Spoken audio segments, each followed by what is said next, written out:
Triangle Express fans and people that are not fans, and maybe if you're a guest, welcome. Here we talk about expediting freight.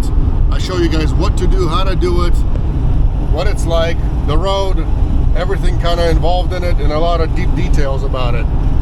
Yesterday I did finish the van. Everything's good. I went for a test drive. It performed really well.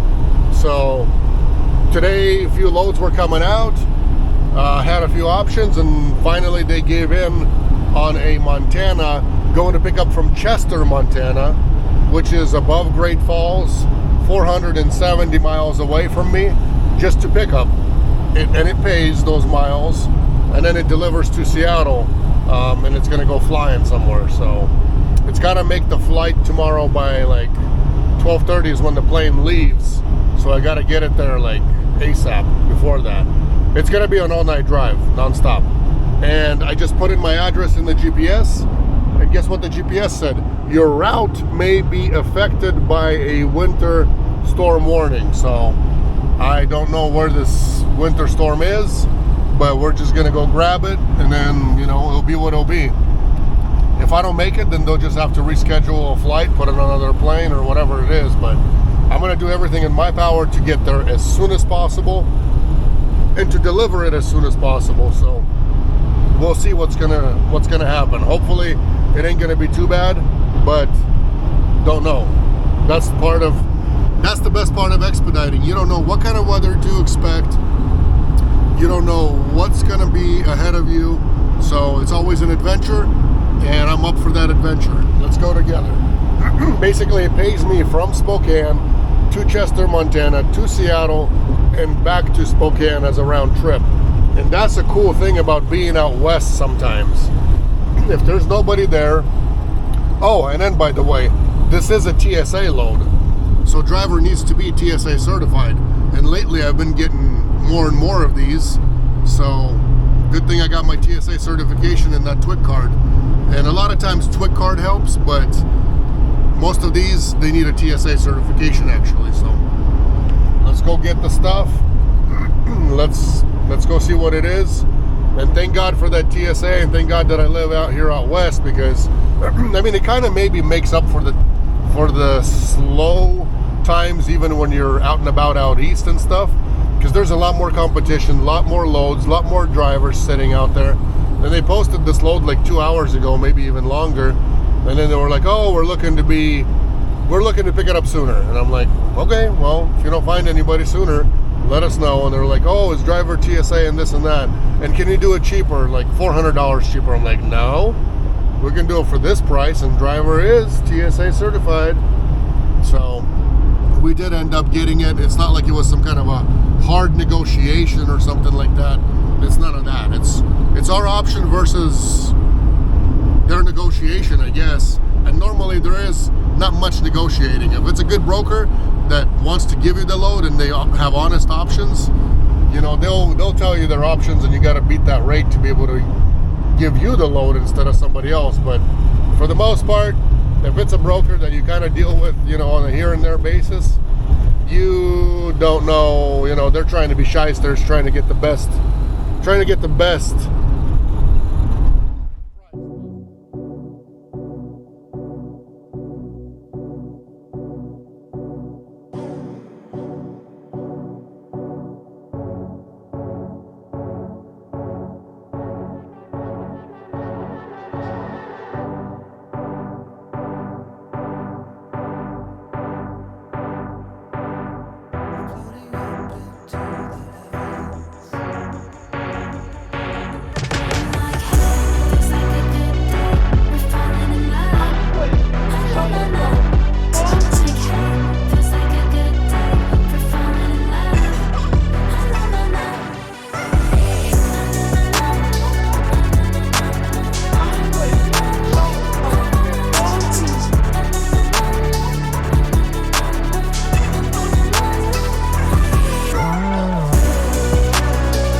to Great Falls already, you won't be able to tell because it's dark, but 50 degrees out here. I drove through snow, well, not snow exactly on the road, but through cold weather and where there's snow and all that stuff. And then now it's just 50 degrees up here. And I'm like, if you guys look at the map and look where Great Falls is, it's a lot more north than everything else I've driven through. And it's so much warmer here. They do have weird temperature out here though. Like, seriously weird. Their temps are interesting out here. Could be freezing somewhere and then they would be really, really, really warm. Ladies and gentlemen, we're here. I pull up and the guy's like poking out that door. I pull up really slow. I'm looking around. Where's the office? Office is closed. And then he had that door open over there on the right. So, talk to him real quick. I don't know what this is. Concrete mixing plant or Strikes AG or what? I don't even know what they do. I don't know. I don't really. Don't know, don't care. He's like, I don't know if I got paperwork and blah, blah, blah, blah, blah. I think they, whatever they do here, what are they, seeds? Anyways, there must be something. So he said, okay, I'm here. Here's our warehouse door. I think it's going to be this.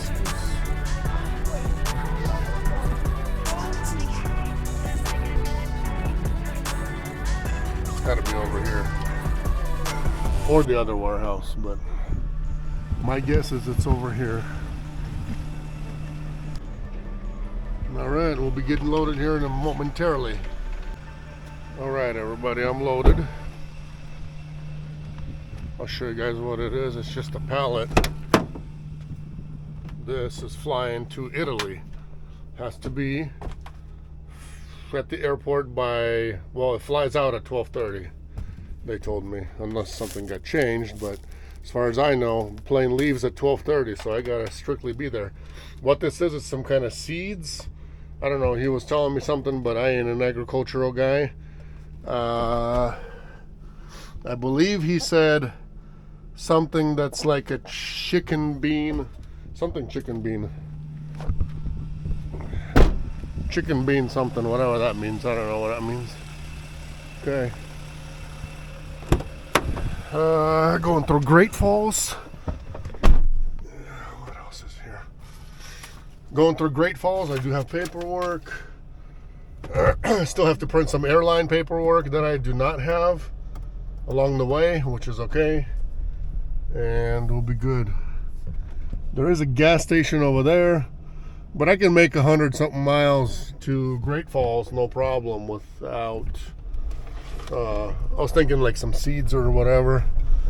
Maybe grab a Red Bull, but it ain't late either, so it just feels like it because I've been staying up late for some reason. When I've been home, the van's been down for a little while, so oh, there's a store that's closed. Van's been down for a little while, so I haven't been, haven't been driving. So once you don't drive for a while and you don't do nice long nighty trips, you kind of get benched, I would call it. If you can call it that. But anyways, yeah, you become weaker and not as good as normal. So we'll see. What's at this gas station? Do they have anything? Anybody behind me? What do they got besides? They got parts and they're closed. You guys love those Montana gas stations? Instead of having like food and drinks or snacks, these guys got parts.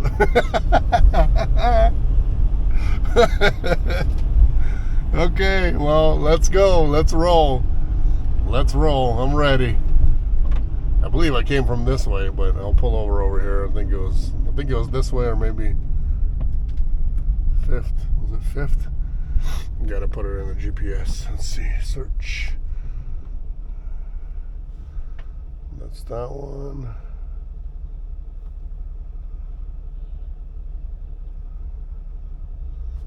gonna type it on my thing here.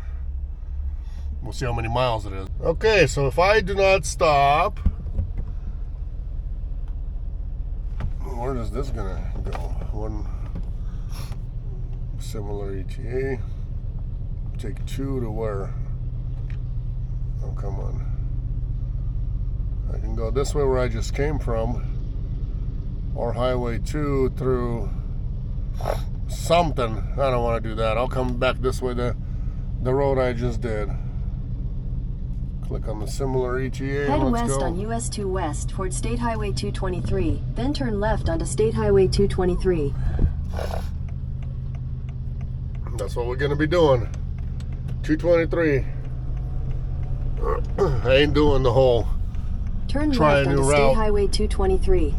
Because I don't know if it's going to have, continue on State Highway 223 cell service or not. This route had somewhat of a cell service out here. Basically, I got T-Mobile. We switched. Your route may be affected by winter storm warning. I don't know where this winter storm warning is at because I ain't got no snow. I haven't seen any snow. It's been sunny all day pretty much. No snow. So I don't know where the heck the snow's going to be coming from, unless it's going to hit somewhere in Great Falls or somewhere, you know, by Helena over there or in those mountains. I don't know. But anyways, I'm going to keep going. Wherever it will be, it will be. Nothing I can do about that.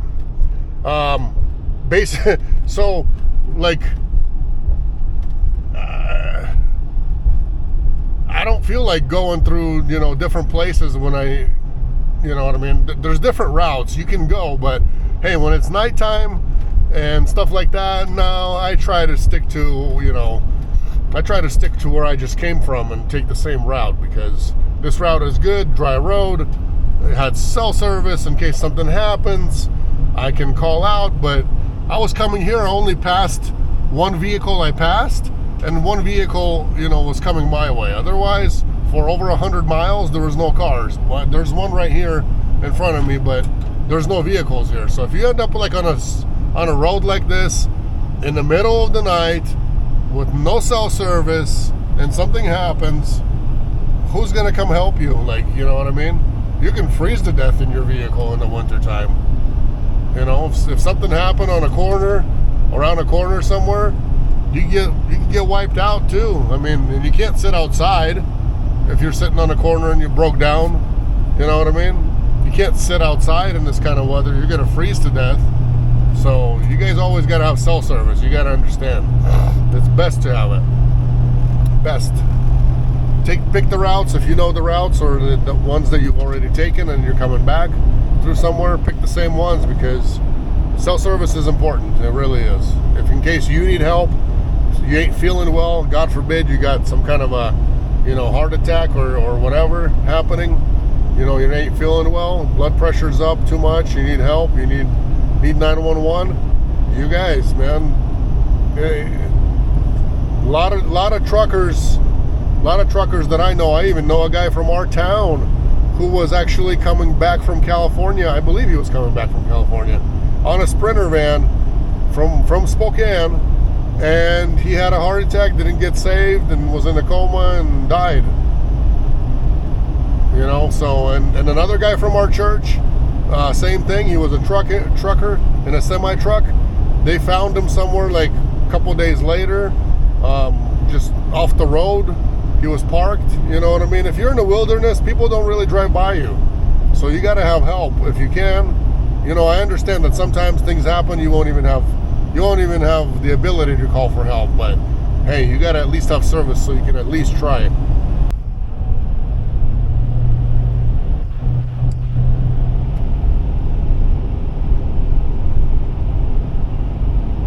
Hey, good morning. It's already morning. I got 304 miles to go. 304.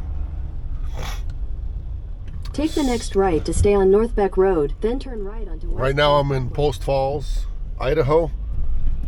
Just, what is it? 20 minutes, 25 minutes from my house. I still got to stop by and grab some airline paperwork. So I'm going to swing by, grab my paperwork, and keep on going. They were saying we've got a winter storm. I don't know, it's kind of a rain slash something else mix. And I don't know how it's going to be, you know, the further we go, the further out of town we get out, the colder it will be. So obviously the weather's going to change. Hopefully other people are not going to be in my way. You know, I know what to do. I know how to drive in it, but some other people, they don't always do. We'll figure that out as we go. Just got to leave yourself extra time, extra room, extra, just because, so you're not late. They told me last night as soon as I loaded, they're like, they asked for an ETA. Obviously I pushed it back a bit. When I first started, the GPS showed me 7:11 a.m. 7:11. So broker asked, hey, what time, what's the ETA to delivery? And I'm like, 10 a.m. is what I told them, because I figured, hey, I do have to fill up twice still, and you know, if I feel like I need to sleep, then I can sleep about 2 hours, and that will put me, you know, still with you know, extra time. So we'll see. Oh, the snow's getting better and better the closer we go to Spokane. So basically I just, you know, I pushed my ETA out, and then they came back replying, okay, good to go.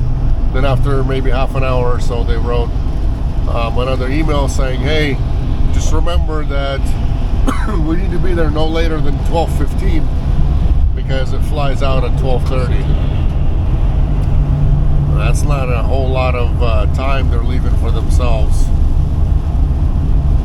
What if they take me, and then this is unloading at WFS, what if it's going to take me like it always takes a few hours to get unloaded? Then it's definitely not flying out. So I don't know. I mean, it's just one of those things. I'm going to do all I can. I did sleep for 2 hours in Missoula, Montana. I was driving, and then all the gas stations were closed. I couldn't even grab myself coffee. Even in Great Falls, everybody was closed. I don't even know what the heck's going on.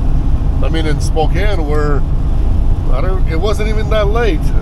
I think it was, I don't know if it was my time 8:30 or their time 9:30. Anyways, all the gas stations were closed. I couldn't even grab a coffee or anything. And the further I went, you know, the more tired I got, and there was no amenities anywhere. So I drove right by, you know, Missoula, right through their truck stop. So I was like, okay, I'm gonna snooze for 2 hours. Even with that snoozing, I'm still at 9:08 ETA. Yeah, it's gonna take probably 10 minutes away still, just to get out and grab paperwork, but I'm gonna keep on going, and we'll see. Hopefully this weather isn't going to be slowing everybody else down to where they're going to be slowing me down. As long as I'm going the speed limit, I'll be just fine. If we're not, then I will have about an extra 45 minutes to meet my other ETA, and then another 2 hours still to meet that ETA of noon and get there by noon. So I think I should be okay. As long as there's no standing traffic anywhere, we're good.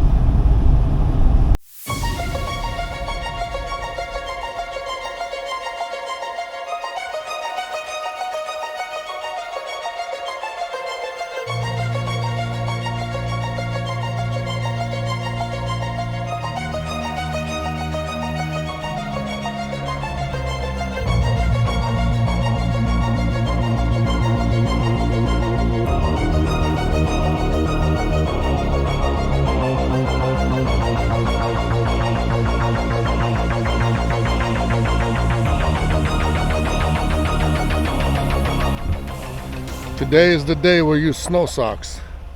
Chains required for all vehicles except for all-wheel drive. And here's one, here's the other. Let's go throw these on together. I think they just go over the top, and then you just drive and then you keep going. So let's set you down so you guys can see how these go on. I'll just do both sides probably and then drive up.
That's it.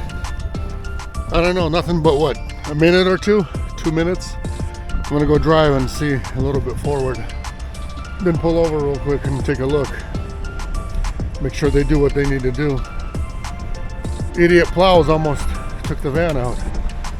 Oh, but I don't know. I kind of let them hit a little bit, so they got a little bit of cloth out. But besides this, they did good.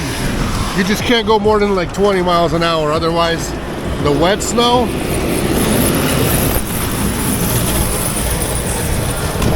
the actual wet snow gets inside of there and they start like unevenly hitting your like inside your wheel wells. But doing this with one hand, trying not to get wet. So much better than putting on a snowsuit. You know what I mean? Than coming out here laying down, putting chains on, taking them off. Who wants to do all that? You just roll forward now, pick him up, and you're on the way.